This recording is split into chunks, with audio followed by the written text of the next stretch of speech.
Hey everybody, Crazy Marty here. Today we're going to show you how to hook up a power step to a 2003/2004 Ford F350 Super Duty with an extended cab. Okay, now this thing is right smack dab in the middle of the changeover. This thing's 9 of 03. So the tech support people that I were talking to, each guy, I talked to like 4 different guys, each one gave me a different answer on the wiring on how to hook this thing up. Because they're talking about with power, with keyless entry, and without keyless entry. Now this thing, not only is it a slight oddball because it's an extended cab, it doesn't have keyless entry. But what I'm thinking that they're talking about when it comes to keyless entry, they were talking about power door locks and non-power door locks, at least as far as I can see so far. But this has got power door locks and non-keyless entry. So we'll show you how it goes. If you're a mechanic, great. You'll understand this really well. If you're not a mechanic and you're not mechanically inclined, you don't know electrical, just go turn on a porn channel, and because this isn't going to help you. But if you're a mechanic and you're going to do this yourself, great. First off, I'm not responsible if you screw your truck or car up. Second, if you go ahead and do this, this is like having sex with a dominatrix. You can do it, but it's going to hurt getting her done. All right? So anyways, I'll show you what it takes to get this thing done. And what I did that's slightly different from the manual, and there's going to be some terms, like I said, to use that only mechanics will understand. So we'll talk to you guys in a bit. Okay, one thing I've discovered about this project, I mean, in the manual they give you the wiring diagrams and things, like 7 different ways a Sunday to do this thing. You use the diodes, you don't use the diodes, you have to get an extra set of diodes. I called their tech support, 4 different guys, 4 different answers. And I can tell you right now, with the 2003, 9 of 2003, so this is right in the middle of the changeover, or the beginning end, whatever it is. 9 of 2003 is when this truck was made. Their instructions, throw them away, because it doesn't cover the electrical. They talk about connecting wires down here. Now, if you do put this kit in yourself or have somebody do it, they're definitely going to tear up your door seal on the driver's side. You got to locate this wire here. It's a green with a yellow stripe. This is what we're going to tap into. Then we got to feed a wire back up through this thing, up through your rubber tube, inside, down, and run it all the way back over to here where the wires are. They do give you this plastic tube which you use to run the wire up through and get it up through that rubber elephant trunk up there. This thing here, you just kind of ram it up in there like an enema, and you get it to come out, and you can slide the wire up into the end. Then you pull the wire, then pull the tube back out. It's not that easy to get in there because you kind of have to go around the back side of the wire. Just stick your finger in there, you'll feel there's like a double lip seal inside this thing, inside the rubber here. So it's kind of a pain in the butt. Now I just got to worry about getting this wire fed down inside the vehicle and down through over to here. So yeah, we'll see how it goes. Now, by removing your fuse panel, you can drive your enema tube inside there and get it to come out over here, and then you can feed the wire up through there and get it to pull around, and then we can pull out Mr. Enema. All right, that'll get us another step closer to where we got to be, which is down here somewhere. Now we gotta weasel the thing down. I gotta pull this thing off, but it looks like oh no, it should come off. Yeah, so I gotta take off this cover here, and then we can weasel the wire down through here and protect it and get it out of the way and get it over there. But so far, this is one of the rougher spots.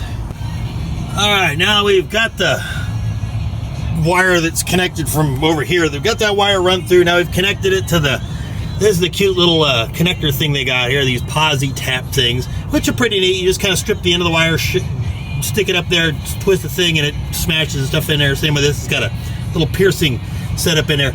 But the kit only gives you like a couple of cable ties, so you're going to want to run out and go get yourself a big old bag of cable ties, because you're going to need them to tie them up through all this stuff to make sure things don't move. All right, now that you've got your wiring stuff stuffed through the thing, take and connect. Don't forget to put the the switches and stuff back in. Otherwise, it won't work. So you get your wiring kind of set up to where, you know, all you have to do now is run your factory looms. The hard part's getting pretty much done. So I've got this thing set up right now. I just got a set of jumper cables that run it up there and give me some power. So once you have everything hooked up and it's powered up, grab your booner poker, shove it in the fun hole, and give it a push. There it goes. That makes it happy. Now to get it out, you just push this in here, and I gotta figure out how to do this. But anyways, you put that in there, and there. That should open it. There we go. So yeah. Lock it in. Closes. Release the latch. Give it a pull. And it opens. So yeah. That's good to go. And each side is separate, so one side works differently from the other side. In their book, they talk on the passenger side, you want to connect down here to these wires and pick the wire. Well, that wire doesn't, the lock wire doesn't go from up here down to there. So you got to come in here and you got to find a lock wire. Do like you did on the driver's side, and then, you know, go through the painful process of, you know, sticking the tube in your butt and running it down and getting your wire and getting it down here. So yeah, the wire that they told me to try, you know, I tried their wire right here, which I don't know, it must not have been the right wire because it wasn't working. So now that I know it works here, run the wire, go down here and make it happen. And there, like I said, dry test everything, hook it up, make sure it works on the ground without running all the wiring harness, then put it together. Alright, there's something I forgot to show you guys. Inside of this thing here, this little plastic cover, and the way this is held on, when you put this together, right, there's big holes here, and this doesn't, it's not really sealed. It's kind of a crap design if you ask me. It's going to collect a lot of moisture and dirt. So what I suggest you do, put a little RTV around the outside before you put the cover on this thing. Get yourself a bunch of white lithium grease, grease up the shaft hole down here in this thing, grease that up, grease up the gears with white lithium grease, silicone on there, put the silicone, put that top back on there, and then this motor to the plastic base here, it isn't sealed there either, so you got to put silicone on there and then assemble it all. Otherwise you're going to wind up with rain and dirt and everything else here, because I mean it's hanging down there where it's going to get lots of splash and spray. So just so you know, yeah, silicone and grease.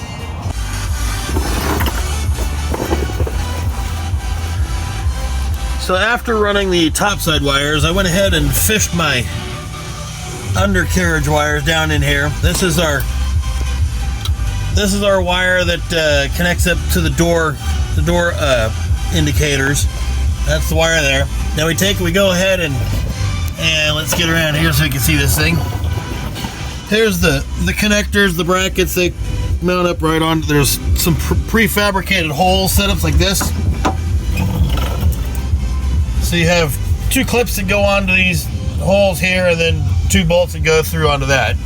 So two clips on here and two bolts into those holes down there. And that's what holds the idler arm assembly on and the power arm assembly on.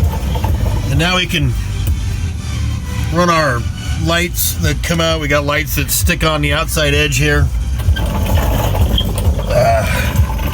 And here's our motor assembly back here. I went ahead and plugged it in and added on a cable tie here. Then you just cable tie it off to the frame away from the exhaust. And now it's time to finish up the electrical by putting the hole in the lip here, then adding the lights on, and what else? That's about it for electrical. Oh, and then the stuff up front. One little tip on the solder nose butt connectors, go ahead and stick some silicone in the ends of the thing. That'll help protect it from grime and road debris and everything else, and rain and all sorts of problems later on. On their cute little lights that they set you up with, you run them through the grommet and you're going to connect them to there, but They don't really specify how to route it. I route it on the frame, but if you route, I guess, somewhere over here on the body, which there really isn't any mounting area over here, I guess it would reach, but otherwise, you know, you gotta extend it or modify the way you've got things pinned up here. So yeah, this ought to be interesting. Now, when you connect this module up, make sure you push this plug in really good and hard and make sure that those little tabs right there click into place, because if they don't click, it won't work. At least that was the thing I was discovering with mine. So I'm going to go through and push all the weather tight connectors back in there to make sure that they're fully inserted. We don't want this thing messing up. So now that I've got the thing assembled and put on here, now we get to, well, it must be working because they disappeared. And not good.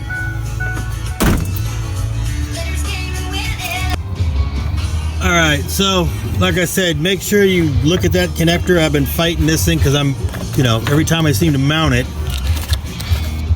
it doesn't work. So that connector has something going on there. Now I think I got it working. There we are. That's cute. And look, it's even got special blue LED lights. That's so cute. Alright, there it is.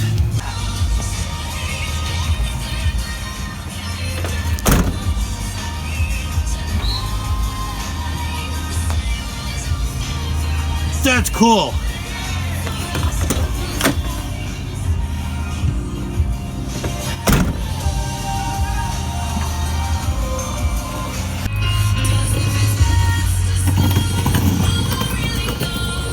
So, yeah, these things are they're pretty cool. They tuck up in here nice and tight, so they don't really hang down at all. I like it. The wife likes it. They're the right height. She approves. I can keep it. So there you have it, folks. That's what it takes to put these running boards on the 2003-2004 Ford extended cab F350 Super Duty.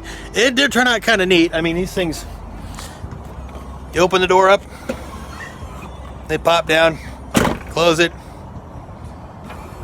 and they disappear. Like the way it works pretty good.